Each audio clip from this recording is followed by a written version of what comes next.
పంపించి ఓ నలుగురు ఐదుగురు పెయిడ్ బ్యాచ్‌ని కూర్చోబెట్టి దాన్ని రుద్దడం సోషల్ మీడియాలో ఓ ఏదో జరిగిపోయిందని ఒక అలజడి రేపడం అనేది వైఎస్ఆర్‌సీపీ పార్టీకి పరిపాటైపోయింది. ఇలాగా పరిపాటి అవ్వడం వాళ్ళు అలా చేయడం, మనం వదిలేయడం, చేయడం, వదిలేయడం అదొక వాళ్ళకి ఒక ఆటలాగా ఉంది. గవర్నమెంట్ వచ్చిన దగ్గర నుంచి ఇదే పని చేస్తుంది. ఇప్పటివరకి నేనంటాను ఇప్పటికే చాలా లేట్ అయింది ప్రభుత్వం యాక్షన్ తీసుకోవడం. సో ఏదో ఇప్పుడు బస్సు సంఘటన అది చాలా ప్రమాదకరమైన విషయాన్ని కూడా, చాలా సెన్సిటివ్ విషయాన్ని కూడా, దీన్ని కూడా రాజకీయం చేయాలనుకొని ఎప్పుడైతే వీళ్ళు ఇలా చేశారో, ప్రభుత్వం మంచి పని చేసింది. ఆ కేసు పెట్టి వాళ్ళని ఎవరైతే నోటీసులు ఇచ్చి వీళ్ళందరిని విచారణ పిలవడం. ఇదేనా ఇక్కడితోనన్నా ఆగిద్దని ఎక్స్‌పెక్ట్ చేస్తా. ఆవిడ పిలవంగానే వచ్చి చెప్పేసిందిగా. అంటే వాళ్ళు ఇస్తేనే ఆబ్వియస్‌లీ అది స్క్రిప్ట్ ఇస్తేనే చదువుతారని మనకి గతంలోనూ చాలా మంది చెప్పున్నారు. ఇప్పుడు విచారణ చేసినా అదే చెప్తారు. అతనెవరో భాస్కర్ రెడ్డి అనే అతను కూడా అక్కడెక్కడో విదేశాల్లో ఉన్న వాళ్ళ సోషల్ మీడియా ఇన్‌స్ట్రక్షన్స్‌తోనే మేము పోస్టులు పెడతాము అని చెప్పి పార్టీ మాకు ఆదేశిస్తేనే మేము పెడతామని చెబుతున్నారు. ఎవరొచ్చినా విచారణకి ఇదే మాట చెప్తున్నప్పుడు, మరి ఇలాంటి వైఎస్ఆర్‌సీపీ పార్టీ ఆఫీస్‌కి వెళ్ళడం సరైన అక్కడ ఏం జరుగుతుంది ఏంటని వాళ్ళని కూడా తీసుకొని విచారణ చేసి ఏదైతే సోషల్ వింగ్ ఉందో, ఇలా ఇయన్నీ అభూత కల్పనలన్నీ వండి వాచే ఉందో వాళ్ళ మీద గట్టిగా ఉక్కుపాదం మోపాలని మేమైతే కోరుకుంటున్నామండి.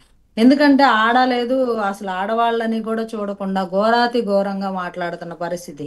అసలు సోషల్ మీడియాకి వెళ్ళాలంటే అసలు జుగుప్సాకరంగా తయారైపోయింది. బూతులు, అలాగే విరుచుకుపడటం, ఆడవాళ్ళని కూడా చూడకుండా మార్ఫింగ్ ఫోటోలేంటి పిచ్చి పిచ్చిగా చేసేస్తా ఉన్నారు.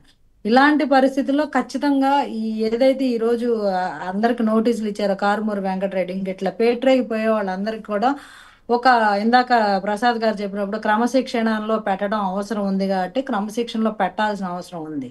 వాళ్ళు ఆ, ఏదో స్క్రిప్ట్ ఇచ్చాం చదివేస్తామంటే మీకు కనీసం ఇంగిత జ్ఞానం అన్న ఉండాలిగా. వాళ్ళు స్క్రిప్ట్ ఇస్తారు, ఆవిడ ఒక ఒక మహిళగా ఇప్పుడు స్క్రిప్ట్ లో ఏముందో చదువుకుంటదిగా.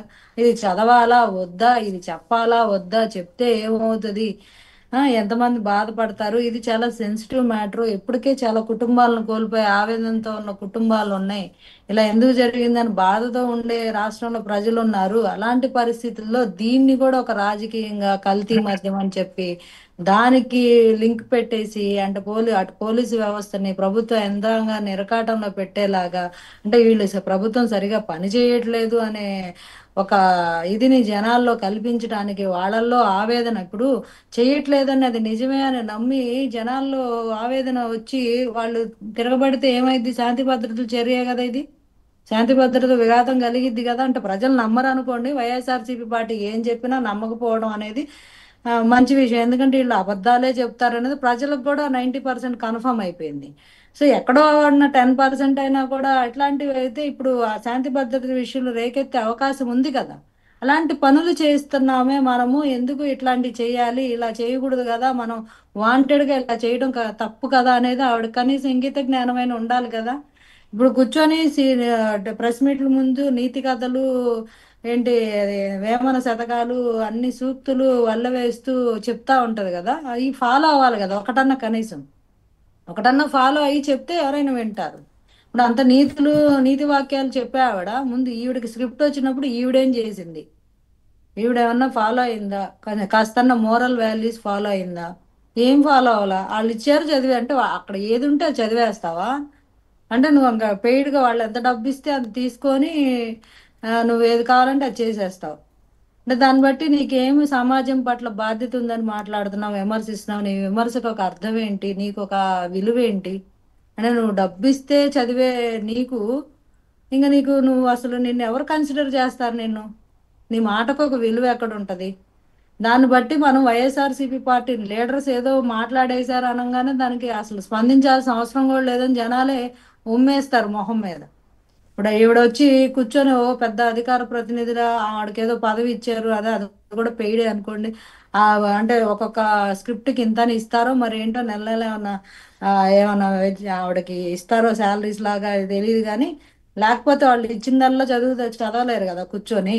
వాళ్ళకంటూ కొన్ని ఆలోచన విధానాలు ఉండాలి, కొంచెం సమాజం పట్ల బాధ్యత ఉండాలి. ఏది చదివితే ఏమైద్దో, ప్రజల్లో ఎలాంటి గందరగోళాలు క్రియేట్ అవుతాయి, ఇలాంటివి అవ్వకుండా మనం చేయాలి. కనీసం సామాజిక బాధ్యత వాళ్ళకు వాళ్ళకి వహించాలి. కావాల్సిందే గందరగోళం కదా. అదే రాష్ట్రంలో ఒక గందరగోళం అశాంతి క్రియేట్ చేయడానికి అశాంతి అలజడి సృష్టించాలి, దానిపైన చలిగాచుకోవాలి, లేదంటే పెట్టుబడులు రాకుండా చెయ్యాలి, ఇదే కదా వాళ్ళ గోల్. అశాంతి, అలజడి, పెట్టుబడులు రాకుండా చేయాలి, రాష్ట్రాన్ని నాశనం చేయాలి, ఇలాంటి వాటిలో ప్రముఖ పాత్ర వహిస్తున్న ఆవిడ కూడా క్రిమినల్ కిందే లెక్క కట్టాలి, ఆవిడ కూడా చట్ట ప్రకారం శిక్షలు వేయాలి. ఎవరైతే ఇలాగ ప్రవర్తిస్తున్నారో రాష్ట్రాన్ని అశాంతి పరచడం కానీ, అభివృద్ధి చేయకుండా అడ్డుపడటం కానీ ఇలాంటి చేసిన వాళ్ళు కూడా క్రిమినల్ కిందే లెక్కేయాలి. మనం రాష్ట్ర ద్రోహుల కిందే లెక్కేయాలి. రాష్ట్ర సమాజ శ్రేయస్సు కోరని వాళ్ళు ప్రతి ఒక్కళ్ళు క్రిమినల్ కిందే లెక్కేయాలి. ఇప్పుడు అలాగా పెయిడ్ ఆర్టిస్ట్ లాగా స్క్రిప్ట్ ఇస్తే చదువుతాం, మాకు రాష్ట్రంతో పని లేదు, ప్రజలతో పని లేదు, వాళ్ళ శాంతి భద్రతతో పని లేదు, రాష్ట్ర అభివృద్ధితో పని లేదు, మాకు కావాల్సింది డబ్బులు, మేము చదువుతాము అంటే వాళ్ళని కూడా క్రిమినల్ కిందే లెక్కేయాలి.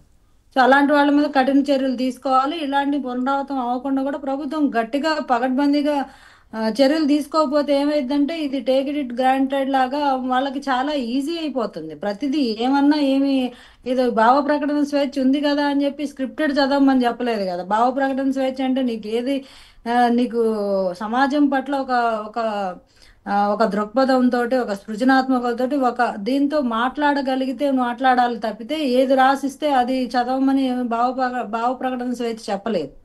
సో ఇలాగ ఉంది రైట్. కదా ఓకే. అని దాన్ని రైట్. మిస్యూజ్ చేస్తే, ఆర్టికల్ రైట్. 19 కూడా మిస్యూజ్ చేస్తే వాళ్ళకి ఖచ్చితంగా కఠిన శిక్షలు ఉన్నాయి. రైట్.